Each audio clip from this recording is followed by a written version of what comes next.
Guys, it's hard to believe that it's already 2025 and it's time for our first real estate market update of the year right here in January. Today, I'm going to summarize what's happening nationally, and then I'm going to zero in on our local market here in Johnson County, Kansas. I'm sharing the latest data, so if you're planning to buy or sell in 2025, or if you just want to keep up on the market trends, you're not going to want to miss this video. Welcome back to Living in Kansas City. My name is Cheryl McCormick, and I'm an agent with the Rob Ellerman team at ReeceNichols Real Estate, which is the #1 real estate team in all of Kansas City. I am your best resource to find out everything there is to know about the neighborhoods, lifestyle, and real estate market in Kansas City, and I have the resources to help you with your real estate needs every step of the way. I was born and raised in Kansas City, and I've lived here the majority of my life, mostly in various suburbs on the Kansas side. I love showcasing my beautiful hometown, which is why I make these videos. And I hope that you're going to love Kansas City just as much as I do. My goal is to keep you in the know about everything happening in the housing market, both nationally and locally here in Johnson County. And today we're going to explore what's driving the market right now, how national trends impact us, and what it all means for you. Be sure to like, subscribe, and hit the notification bell to stay updated on all things real estate in Kansas City. So far, the most descriptive term to describe the real estate market in summarizing 2024 and heading into 2025 is volatility. The mortgage rates that were expected to decline in 2024 didn't really materialize, at least as dramatically as everyone had hoped, and home affordability continued to be a huge challenge to buyers out there. But there are some bright spots expected ahead for 2025, not only in rate projections, also in the market overall. So let's take a look. First, let's talk mortgage rates. Mortgage rates have been a roller coaster, averaging over 6% for the past 24 months. You might hear people of my generation talk about the crazy high interest rates of the 70s and 80s, where interest rates approached 14%. In fact, my first home had an interest rate of 12.5%, and that was a bond rate that my husband and I felt really lucky to get. But the fact of the matter is that the past 20 years have seen mortgage rates of 4% and lower, so the majority of home buyers have come to expect those low rates. So it's really understandable why buyers in the past few years have been reluctant to accept rates of 6% and higher, which has kept many buyers out of the market while they're waiting for rates to come down. Greg McBride, chief financial analyst for Bankrate, says rates were abnormally low for the better part of 15 years, and they've been abnormally high for the last two. They're coming down, but where they'll settle out is going to be a level that's higher than what we had seen before 2022. But there are signs that buyers are finally more willing to accept the higher mortgage rates as becoming more of the norm and maybe finally ready to re-enter the market. Lawrence Yoon, chief economist with the National Association of Realtors, says mortgage rates have averaged above 6% for the past 24 months. Buyers are no longer waiting for or expecting mortgage rates to fall substantially. Furthermore, buyers are in a better position to negotiate as the market shifts away from a seller's market. As for mortgage rate projections, rates are expected to come down to between 6 and 6.5% by the end of 2025, and maybe even lower depending on what happens with jobs reports and other economic data throughout the year. 9 major players are pretty much in agreement that rates should end up somewhere between 6.12 and 6.8% by the end of 2025, with the average of the 9 coming in at 6.36%.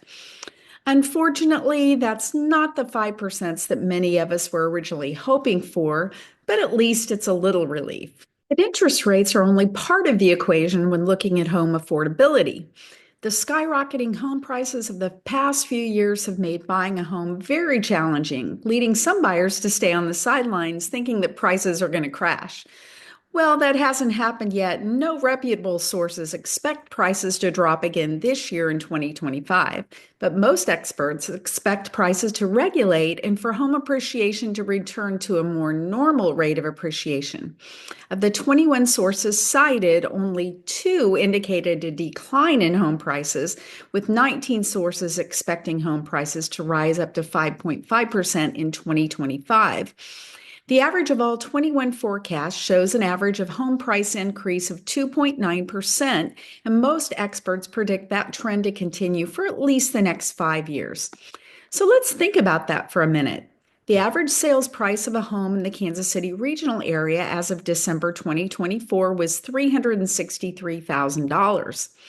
If someone purchases a home for $363,000 in 2025 and home prices increase at an average rate of 2.9% each year, after 5 years, the value of that home would be $418,778. That's accumulated equity of $55,778, which is pretty good. Home ownership is still a great way to build wealth. Another challenge in the real estate market in 2024 continued to be a lack of inventory, which was one of the factors that was driving prices to rise so rapidly. There's definitely good news here, as experts expect a 12 to 15% growth in home inventory by the end of the year. This is great news for buyers. Mike Simonson, founder of Altos Research, says 2025 is poised to continue the trend of rising inventory across the country. We'll probably finish 2025 with 15% more homes available than we have now. More inventory means more options for buyers and also means a more balanced real estate market. While it's still expected to be a seller's market in 2025, more homes on the market means more options for buyers and more negotiating power. And with homes spending an average of 70 days on the market nationally, that gives you more time to find the perfect property without rushing. So, what about home sales? Home sales are actually expected to be higher in 2025 compared to 2024. The combination of buyers accepting the norm of higher mortgage rates and increased inventory is expected to lead to more home sales in 2025. And Kansas City is even expected to be one of the hottest markets in 2025. According to Zillow's hottest market list for 2025, the Kansas City metro area comes in at the number 8 hottest market in the entire country. So that's been a look at the national market, but now let's focus on Johnson County and the latest stats as of January 2025. First, let's look at mortgage rates. Mortgage rates have ticked up slightly this week here in Kansas City, with a 30-year conventional coming in at 7.17%, a 15-year conforming coming in at 7.4%, a 30-year jumbo at 6.99%, and a 30-year FHA at 6.66%. Many factors have driven up rates this winter. Strong economic data caused reduced expectations for the Federal Reserve's interest rate cuts and caused 10-year Treasury yields, which is a key benchmark for home loan rates, to surge. But just like I said earlier, rates are expected to dip slightly in 2025, but don't expect huge interest rate reductions. Now let's look at closed sales.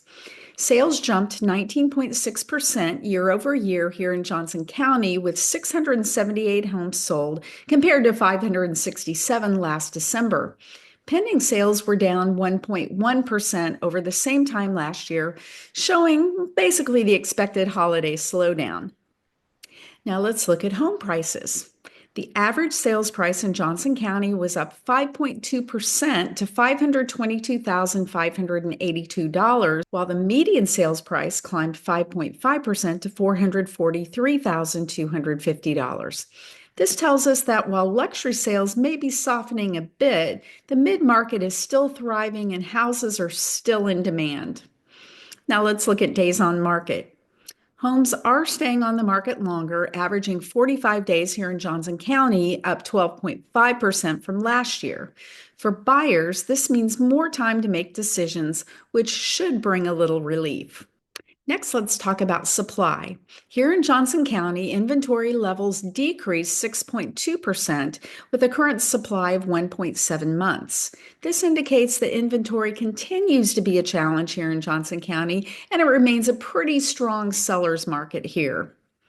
Now let's look at list price received. Homes are still selling close to asking, but selling prices are down a little, with sellers now averaging a sales price of 98.2% of their original list price, not the over asking prices that we saw in the recent past. So, what does all of this mean for buyers and sellers? For buyers, the lack of inventory indicates that competition remains steady, but the increase of days on market indicates that they may have a little more time to make a decision regarding a property. For sellers, if you're selling, pricing your home competitively is key.